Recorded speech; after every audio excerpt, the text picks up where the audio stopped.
তো hello everyone, back to my channel another mini blog. তো দেখো বন্ধুরা, প্রতিদিনকার মতন আজকে সকালবেলা উঠে গেছে, উঠে মুখটু ধুয়ে নিয়েছি। তারপরে মুখটু ধোয়ার পরে দেখো আজকে সকালবেলা রুটি খেয়েছি, আর আজকে তো চলে সেই আমাদের নেমন্তন্ন বাড়ি। আর মুখ খাওয়ার পরে তো আবার ঘুমিয়েছিলাম। তারপরে সেই কখন যে চান করেছি ঠিক আর বলতে পারছি না, জানো তো।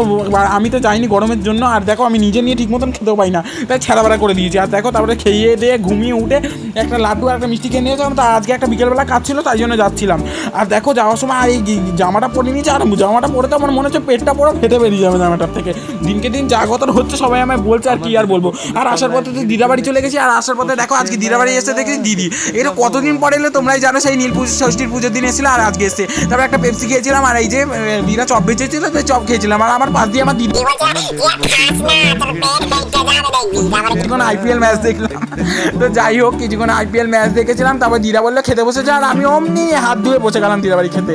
আর খাওয়া দিদার হাতের তরকারি তো করে নিয়ে কোনো কথাই হবে না। আর আসার সময় তো আমি ফুল প্যান্ট খুলে দিয়েছিলাম পুরো, মানে আর কি হাফ প্যান্ট পরেছিলাম, ফুল প্যান্টটা খুলে দিয়েছিলাম, যা গরম লাগছিল আর বলার উপায় নেই তোমাদের। তারপরে দেখো রাতের বেলা স্কিন কেয়ার করে নিয়েছিলাম। আমি যদি মরেও যাই তার আগে আমি স্কিন কেয়ারটা অবশ্যই করবো। তো আজকের মতো এতটাই, ভালো লাগলে সাবস্ক্রাইব করে আমার পাশে থেকো, আর লাইক কমেন্ট শেয়ার করতে কিন্তু ভুলো না। তো bye bye, love you all.